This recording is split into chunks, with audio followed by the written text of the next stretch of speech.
నమస్కారం. రవి కిరణాల న్యూస్ స్వాగతం. ముందుగా ముఖ్యాంశాలు.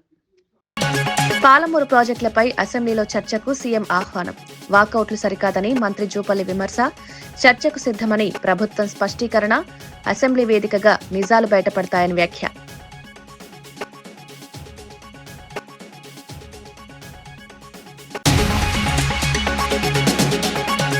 ఉపాధి హామీ లబ్దిదారుల్లో 62% మహిళలే అన్న సీతక్క. ఎస్సీ, బీసీ వర్గాలకు ఉపాధి హామీ ఆర్థిక భరోసా. మహిళల్లో ఆత్మవిశ్వాసం పెంచిన ఉపాధి హామీ పథకాన్ని బలోపేతం చేస్తామని మంత్రి సీతక్క స్పష్టం.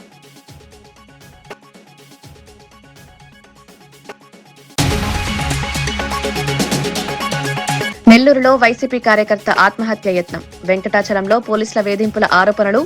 బాధితుల్ని పరామర్శించిన కాకాని గోవర్ధన్ రెడ్డి.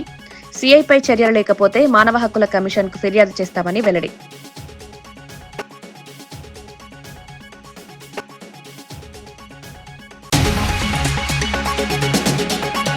రాష్ట్ర ఆరోగ్య వ్యవస్థపై కోర్టు ఆగ్రహం. మెడికల్ కాలేజీల ప్రైవేటీకరణపై కన్నబాబు విమర్శ.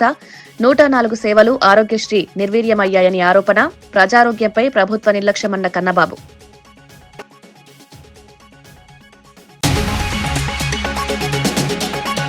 హైదరాబాద్ యూనియన్ టెరిటరీ వార్తలపై బీఆర్ఎస్ ఆందోళన. ప్రభుత్వం స్పష్టత ఇవ్వాలని ఎమ్మెల్సీ దాసోజు డిమాండ్. హైదరాబాద్ తెలంగాణ ఆత్మగౌరవానికి ప్రతీకాని వ్యాఖ్య. రాష్ట్ర హోదాను దెబ్బతీసే ప్రయత్నాలను వ్యతిరేకిస్తామని హెచ్చరిక.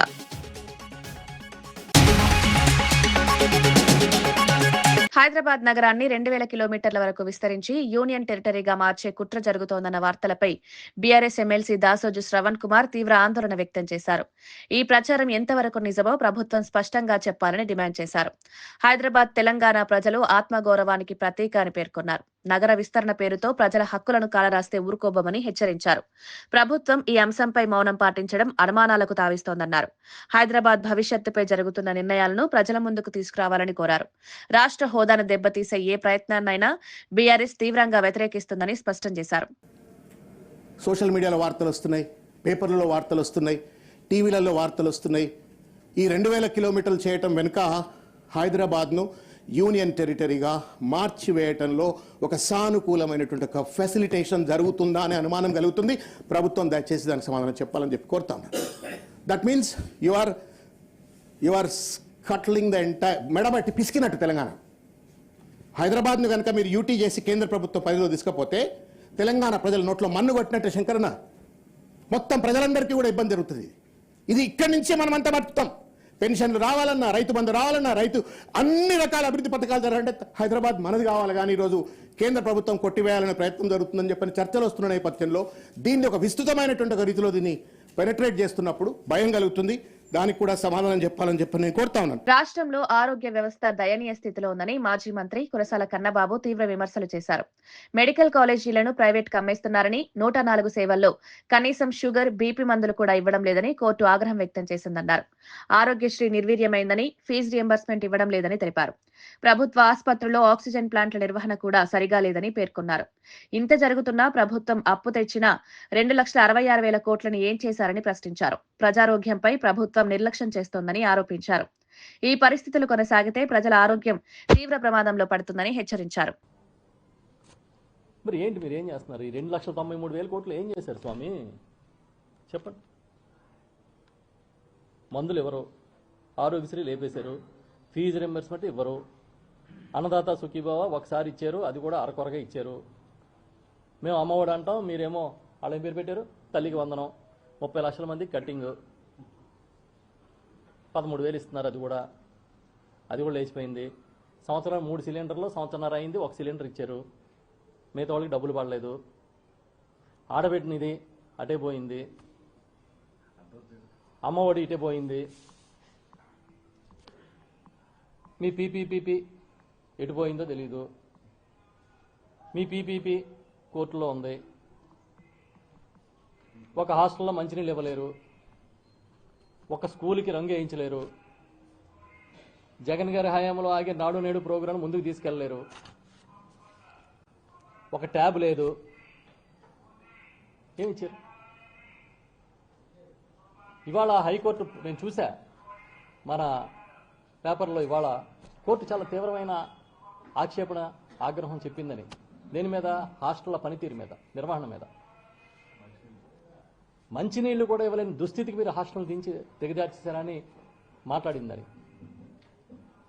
3000 హాస్టల్ పర్యవేక్షణ చేయలేకపోతారా, మీకు చేత కావట్లేదా అని అడిగిందని కోర్టు. న్యాయమూర్తులు ఆవేదన చెందారని. మీకు తెలుసా, కురుపాం దగ్గర ఒక హాస్టల్లో తాగునీరు ఇవ్వకపోవడం వల్ల సుమారు 250 మంది కామెర్లో వాతన పడి పిల్లలు, అందులో 2 పిల్లలు చనిపోతే, గిరిజన బాలికలు. కనీసం స్పందన లేదు ఈ గవర్నమెంట్కి. మా నాయకుడు జగన్మోహన్ రెడ్డి గారు వెళ్ళి ఆసుపత్రిలో వాళ్ళందరినీ పరామర్శించారు. మీకు బాధ్యత లేదా? తీరా చూస్తే ఏమైంది? జగన్ గారు పెట్టిన ఆర్ఓ ప్లాంట్ల మెయింటెనెన్స్ కూడా మీరు చేయకపోవడం వల్ల ఈ నీరు కలుషితమైందని కదా తేలింది. మరి ఏం చేశారు? 2,93,000 కోట్లు.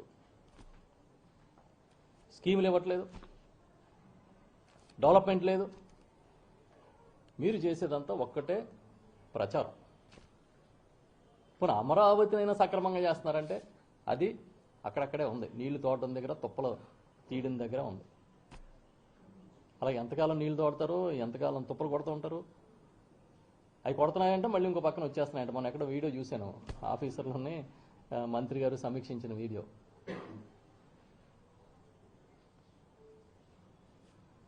ఇంకా లోతుకెళ్తే అసలు మన టైం చాలదు మాట్లాడుకోవాలంటే. ఎందుకంటే మన వాళ్ళు చేసింది అంతా ఇంతనా.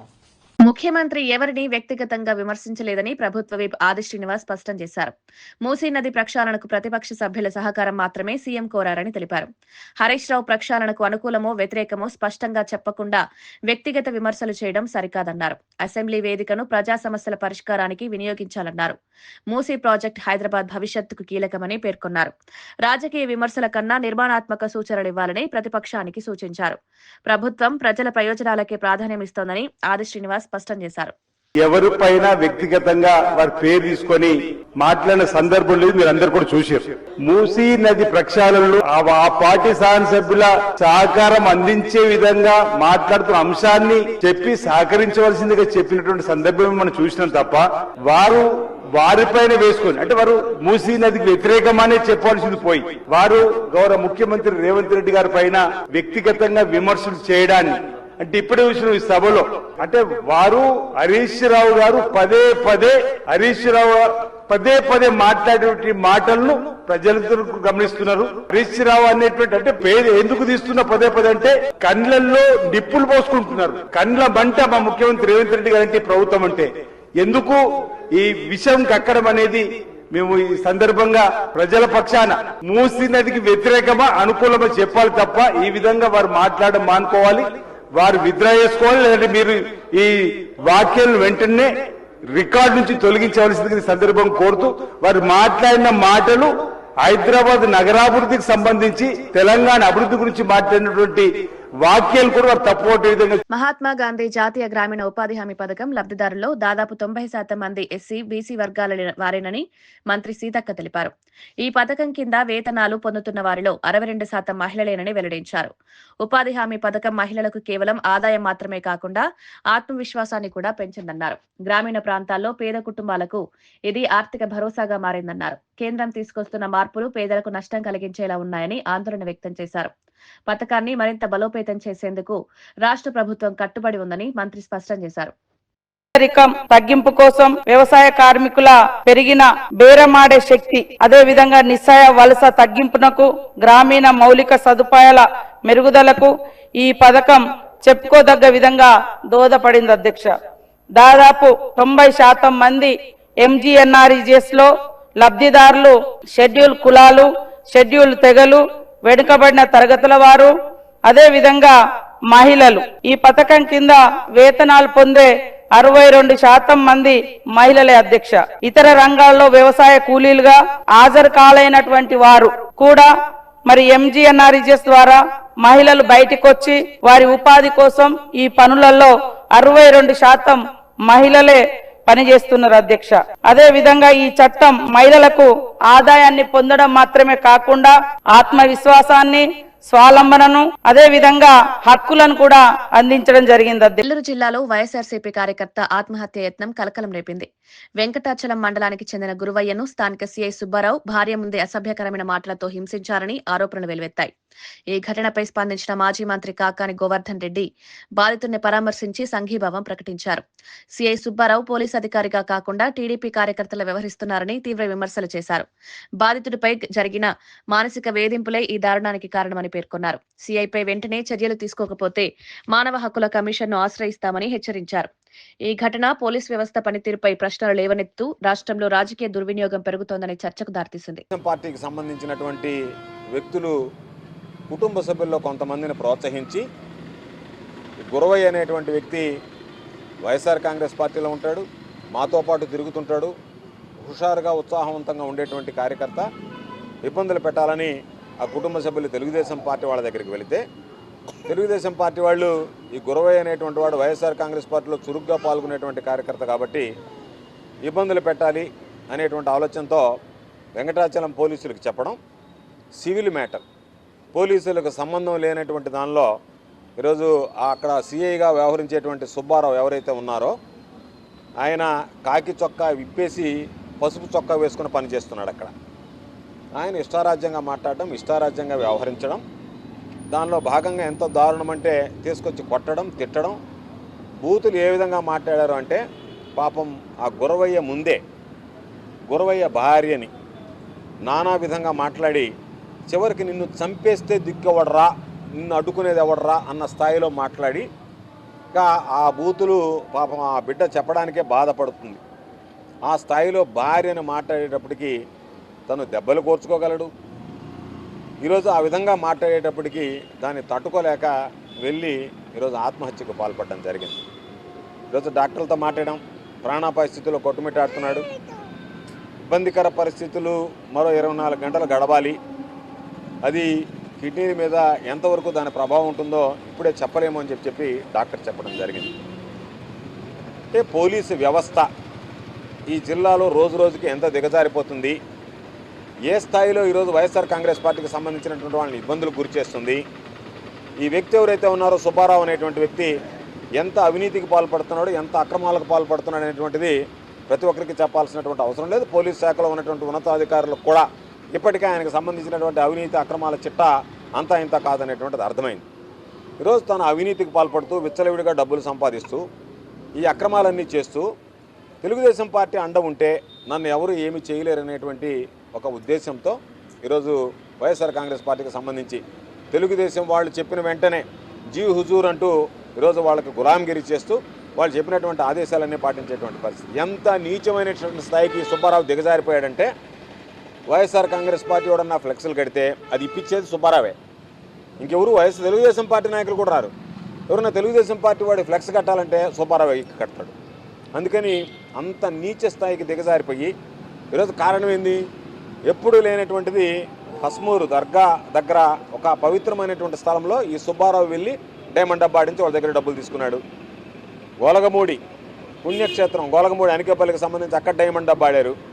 ఈరోజు ఎవరు వెళ్ళినా సరే పోలీసు ఉన్నతాధికారులు ఒకసారి దృష్టి పెడితే ఈరోజు కాకర్లవారిపాలెం ఉంటాం, తాటిపర్తివారిపాలెం పరిసర ప్రాంతాల్లో కోడి పందాలు ఈరోజు కూడా నిర్వహిస్తున్నారు. వాళ్ళకి సంబంధించినటువంటి దాంట్లో రోజువారీ మామూలు తీసుకుని సుబ్బారావు వాళ్ళందరినీ కూడా ఈరోజు మీ ఇష్ట ప్రకారం చేయండి అన్నట్టుగా వాళ్ళని ప్రోత్సహించేటువంటి పరిస్థితి ఏర్పడింది. కాబట్టి ఖచ్చితంగా ఇటువంటి వాళ్ళ విషయంలో పాత ఎస్పీగా కృష్ణకాంత్ ఉన్నప్పుడు ఈ జిల్లాని భ్రష్టు పట్టించాడు. ఏ విధంగా కావాలంటే ఆ విధంగా కేసులు పెట్టండి, మీరు ఏ విధంగా చేసుకోండి, ఎమ్మెల్యేలు ఏం చెప్తే అది వినండి అని చెప్పి పోలీసు అనేటువంటి దాన్ని వ్యవస్థని కృష్ణకాంత్ నిర్వీర్యం చేశాడు. కొత్తగా వచ్చినటువంటి ఎస్పీ గారు దాని దిద్దుబాటు కోసం చర్యలు తీసుకుంటున్నా ఆమె మాటలు కూడా పోలీసులు వింటున్నట్టుగా అనిపించడం లేదు. కింద స్థాయి సిబ్బంది ఆమె ఆదేశాలు కూడా బేఖాతరు చేస్తున్నట్టుకున్నారు. కాబట్టి మేము ఎస్పీ గారిని కోరేది ఈరోజు ఈ ఉదంతాన్ని ఈరోజు మీరు విచారణకు తీసుకొని ఈరోజు ఉన్నటువంటి కేసులో సుబ్బారావు పాత్ర ఏందనేటువంటిది నిర్ధారించి విచారించి తక్షణమే చర్యలు తీసుకొని అతనిని ఇమీడియట్గా సస్పెండ్ చేయాలని చెప్పి వైఎస్ఆర్ కాంగ్రెస్ పార్టీ పక్షాన్ని డిమాండ్ చేస్తున్నాం.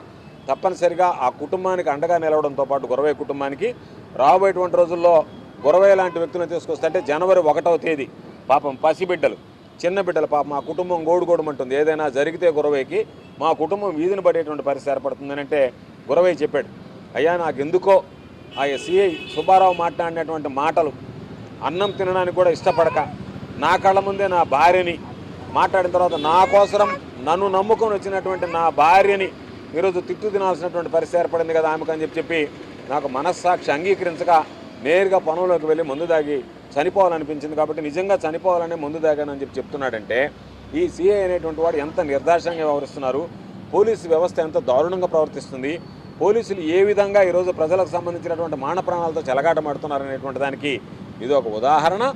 తప్పనిసరిగా మరలా చెప్తున్నాం, ఇప్పటికే అనేక అక్రమాలు, ఇప్పటికే కృష్ణకాంత్ ఉన్నప్పుడు శేషయ్య మీద జరిగినటువంటి ఒక అక్రమంగా కేసు మానేస్తే సాక్ష్యాధారాలతో సహా తీసుకెళ్ళి ఇచ్చిన ఆయన తెలుగుదేశం పార్టీ వాళ్ళు ఏమి చెప్తే అది వినేటువంటి ఎస్పీ కాబట్టి ఆ ఎస్పీ ఆ రోజు వాళ్ళకు తొత్తులుగా వ్యవహరించాడు కాబట్టి తెలుగుదేశం పార్టీ వాళ్ళకి అడుగులకు మడుగులు ఎత్తాడు కాబట్టి ఆ కేసులన్నీ నీరు గడిచిపోయాడు పాత ఎస్పీ కృష్ణకాంత్.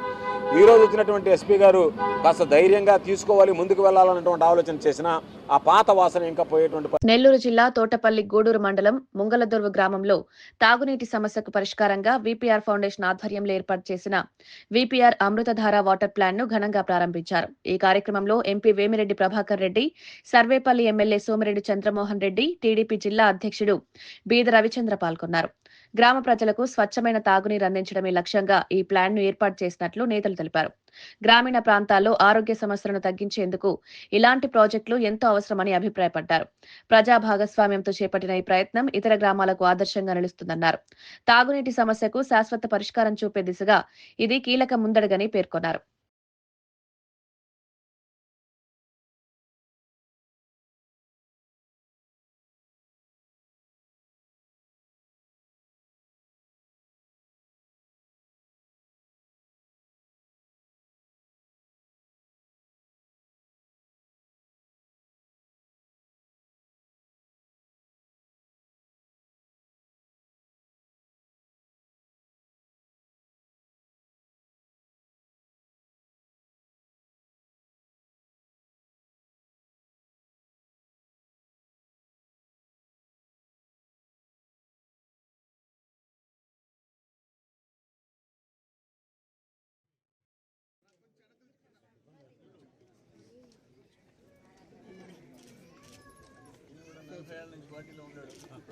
ధర్మయ్య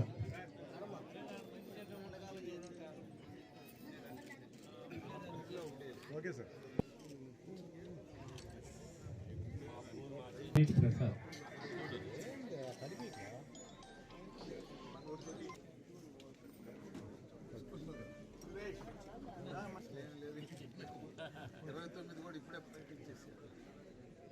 సంగవరపు పోలమ్మ,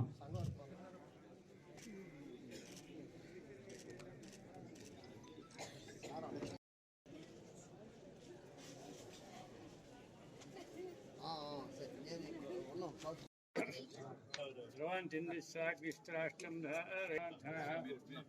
ఆపదామపహత్తారం దాతారం ధనసంపదాం లోకాభిరామం శ్రీరామం మంగళమంగళే శివే సర్వాసార్గే శరణ్యే త్ర్యంబకే దేవి నారాయణ నమస్తే శ్రీభోనామ రూపాభ్యాం యా దేవి సర్వమంగళ యోగోస్తంభితోనందర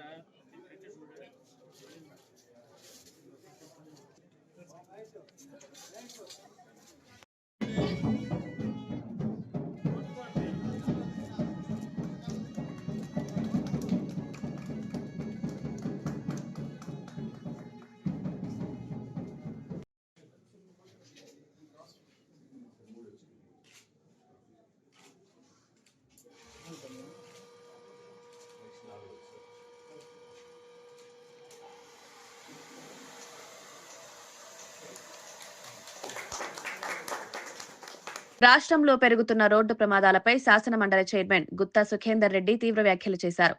ఆర్ఎండ్బి, రవాణా శాఖల నిర్లక్ష్యమే ప్రమాదాలకు ప్రధాన కారణమని స్పష్టం చేశారు. రహదారులపై గుంతలు ఉండడం, ఆర్టీసీ బస్సులను అడ్డంగా నిలిపివేయడం వంటి చర్యల వల్లే అనేక ప్రమాదాలు జరుగుతున్నాయని విమర్శించారు. రోడ్ల నిర్వహణ సరిగా లేకపోవడం వల్ల ప్రజల ప్రాణాలు ప్రమాదంలో పడుతున్నాయన్నారు. సంబంధిత శాఖలు సమన్వయంతో పనిచేయాలని సూచించారు. ప్రమాదాల నివారణకు తక్షణ చర్యలు తీసుకోకపోతే పరిస్థితి మరింత తీవ్రమవుతుందని హెచ్చరించారు. ప్రజల భద్రతపై రాజీ పడేది లేదని స్పష్టం చేస్తూ అధికార యంత్రాంగం అప్రమత్తంగా ఉండాలని చైర్మన్ ఆదేశించారు. తర్వాత చాలా వెహికల్స్ ఇల్లీగల్గా నడి రోడ్డు మీద ఆపేస్తున్నారు. దాంట్లో మీ ఆర్టీసీ బస్సులు ఉన్నాయి, లారీలు ఉన్నాయి. ఆగి ఉన్న లారీకే గుద్దుకొని చచ్చిపోయిన వాళ్ళే ఎక్కువ. ఆగి ఉన్న బస్సులను గుద్దుకొని చనిపోయిన వాళ్ళ సంఖ్య ఎక్కువ. మీరు సెన్సెస్ తీయండి. అదేవిధంగా సైరన్స్, ప్లేట్స్. సైరన్ అయితే ఎవరు రోడ్డు పెట్టుకుంటుండో ఎవరికి అర్థమైతే లేదు. ఎవరు ఇష్టానుసారం వాళ్ళు పెడుతున్నారు కార్లకు. చెప్తాం, మీ ఆర్టీఓలు, మీ వెహికల్ ఇన్స్పెక్టర్ డ్యూటీ కూడా అది. తర్వాత నెంబర్ ప్లేట్స్ మీద వాడు ఎమ్మెల్యే రాసుకుంటాడు, పోలీస్ కమిషనర్ రాసుకున్నా ఎవడు వాడికి దిక్కు లేదు. విన్నారా? అందుకనే మీ డిపార్ట్మెంట్ చేయాల్సిన దాంట్లో కూడా మీరు ఎప్పుడు రోడ్ల మీద ఇన్స్పెక్షన్ చేస్తుంటారు కదా మీ వెహికల్ ఇన్స్పెక్టర్స్. అవి ఎందుకు పట్టించుకోవట్లేదు? దాన్ని కూడా పట్టించుకోమని మీరు దయచేసి పోలీస్, R&B అండ్ ట్రాన్స్పోర్ట్ మీ ముగ్గురు కోఆర్డినేషన్తో కనుక మీరు నడిపితే ఈ యాక్సిడెంట్లు తక్కువైతాయి, ఇల్లీగల్గా ఇవి తక్కువైతాయి. తర్వాత మల్కాపూర్ ఫిట్నెస్ సెంటర్ మీరు నేను కలిసి విజిట్ చేసినాం. ఇంతవరకు మళ్ళీ అది ప్లాన్లో రాలేదు, వర్కౌట్ కావట్లేదు. కేంద్ర ప్రభుత్వం 6-7 కోట్లు ఇచ్చి అప్పుడు తయారు చేసినటువంటిది యాస్టేజ్గా అన్యూజ్డ్గా ఉంది. నేను ఈ విషయం 2-3 సార్లు మా మిత్రుడు ట్రాన్స్పోర్ట్ మినిస్టర్ గారికి చెప్తే ఒకనాడు నల్గొండ ప్రోగ్రాం చూసుకుని చక్కగా అడిగిపోయి చూసినాం. ఇంకొక 8 కోట్లు పెడితే కానీ అది అప్డేట్ కాదనేటువంటి విషయం. ఎందుకంటే మీది ఎర్నింగ్ డిపార్ట్మెంటు, మీకు 8,000 కోట్లు వస్తున్నాయి. దాంట్లోకి ఒక 7 కోట్లు పెద్ద సమస్య కాదు. కాబట్టి మీరు సీరియస్గా తీసుకుంటే ఆ ఫిట్నెస్ సెంటర్ను మనం తీసుకురావడానికి, దాన్ని ఫంక్షనింగ్లో తీసుకురావడానికి బాగుంటుంది. తర్వాత స్లోగన్స్, వేగం కన్నా ప్రాణం మిన్న అనే స్లోగన్ కొన్నిటి దగ్గర బోర్డులు పెడతారు. అది చూస్తే ఆటోమేటిక్గా సైకలాజికల్గా మనిషి స్పీడ్ తగ్గుతుంది. అటువంటి చాలా స్లోగన్స్ ఉన్నాయి. వాటిని ఎందుకు మీరు అడాప్ట్ చేయరు? ఎందుకు దాన్ని లారీల మీద బ్యాక్ సైడ్ పెట్టొచ్చు, తర్వాత మీరు బోర్డులు కూడా మెయిన్ రోడ్డు మీద పెట్టొచ్చు. అది మీరు పెడతారా, R&B పెడతారా, పోలీసు పెడతారా? మీరు అందరు కూర్చొని దాని మీద నిర్ణయం తీసుకోవాలని చెప్పి నేను ఈ సందర్భంగా కోరుతున్నాను. కాంగ్రెస్ పార్టీలో క్రమశిక్షణకు ప్రాధాన్యమిస్తున్నామని ఎంపీ మల్లు రవి స్పష్టం చేశారు. పార్టీ క్రమశిక్షణ కమిటీ సమావేశంలో చాలా కాలంగా పెండింగ్ లో ఉన్న కేసులపై విస్తృతంగా చర్చించామని తెలిపారు. ముఖ్యంగా నిరంజన్ రెడ్డికి సంబంధించిన అంశంపై స్పష్టమైన నిర్ణయం తీసుకున్నట్లు వెల్లడించారు.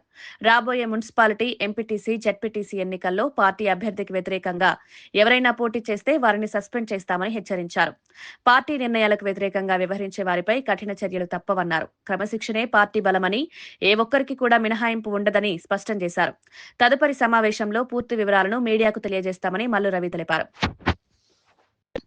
ఇంకా దానికి సంబంధించి కొంతమందితో మాట్లాడి దాన్ని ప్రకటన చేయటం మా వైస్ ప్రెసిడెంట్ గారు ఆ కార్యక్రమాన్ని తీసుకుంటారు. ఇది కాకుండా కొన్ని కరీంనగర్ నుంచి కూడా కొన్ని కంప్లైంట్స్ వచ్చినాయి. వారికి షోకాజ్ నోటీస్ పంపించి వాళ్ళని పిలిపించాలని నిర్ణయం తీసుకున్నాం.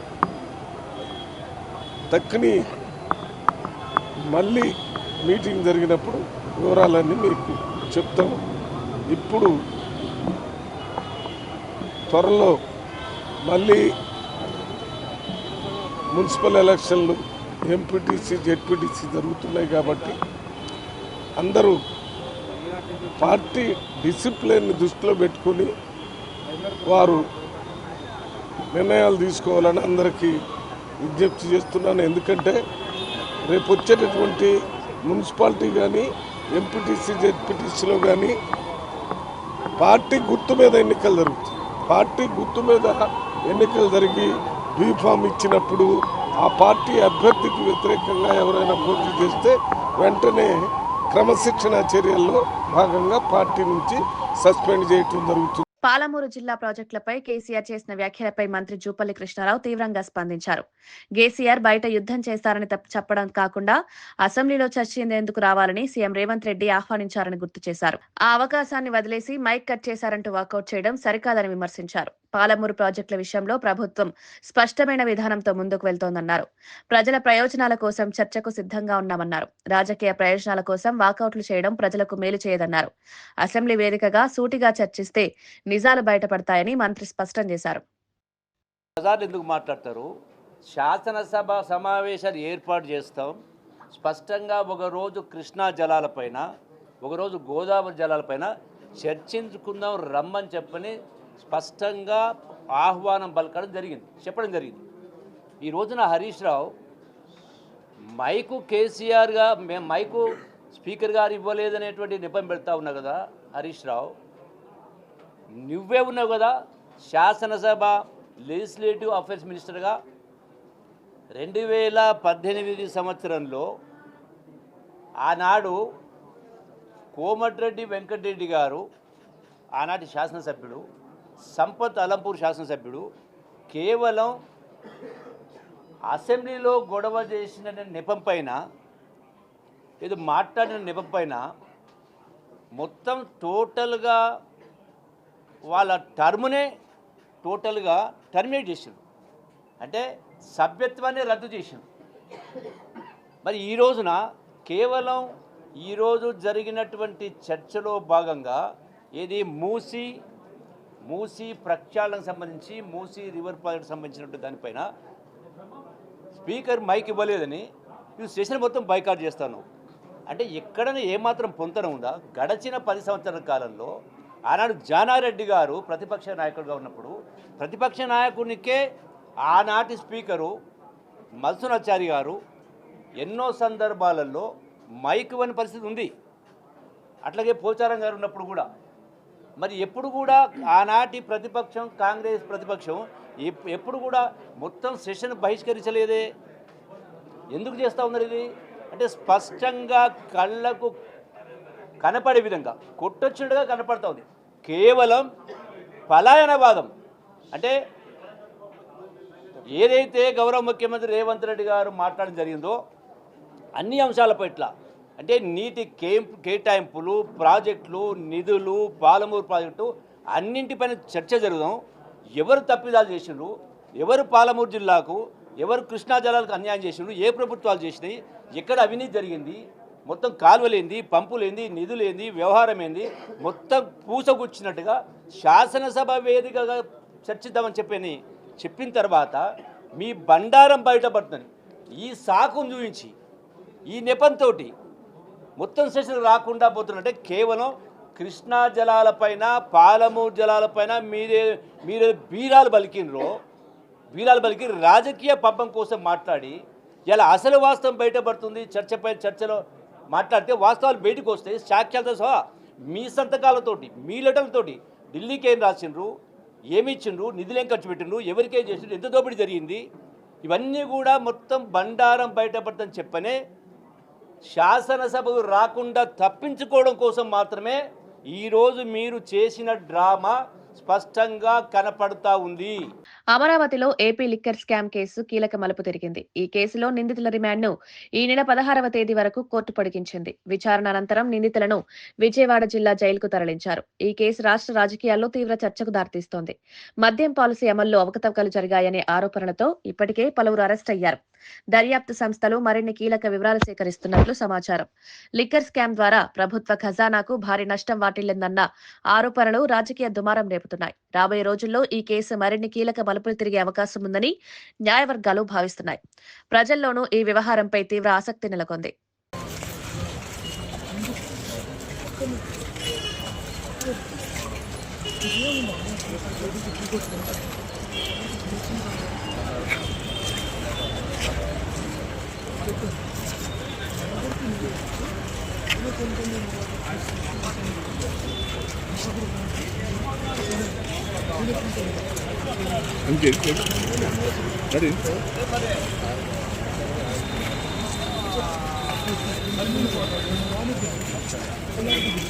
వార్తలు ముగించే ముందు ముఖ్యాంశాలు మరోసారి.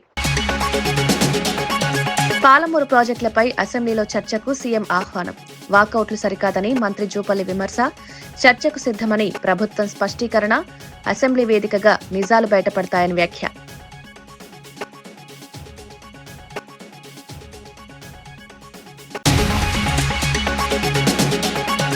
ఉపాధి హామీ లబ్ధిదారుల్లో 62% మహిళలే అన్న సీతక్క. ఎస్సీ, బీసీ వర్గాలకు ఉపాధి హామీ ఆర్థిక భరోసా. మహిళల్లో ఆత్మవిశ్వాసం పెంచిన ఉపాధి హామీ పథకాన్ని బలోపేతం చేస్తామని మంత్రి సీతక్క స్పష్టం.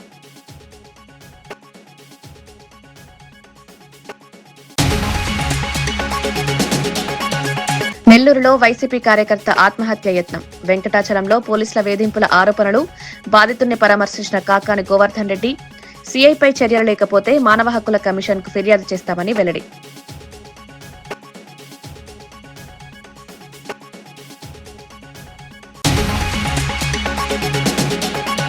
రాష్ట్ర ఆరోగ్య వ్యవస్థపై కోర్టు ఆగ్రహం. మెడికల్ కాలేజీల ప్రైవేటీకరణపై కన్నబాబు విమర్శ. 104 సేవలు ఆరోగ్యశ్రీ నిర్వీర్యమయ్యాయని ఆరోపణ. ప్రజారోగ్యంపై ప్రభుత్వ నిర్లక్ష్యమన్న కన్నబాబు.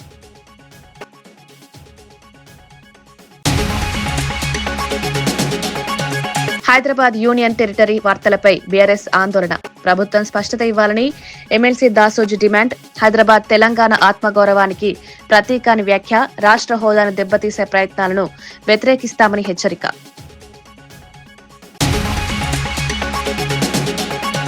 ఇవి ఈనాటి వార్తా విశేషాలు. మరో బులెటిన్లో మళ్ళీ కలుద్దాం. నమస్కారం.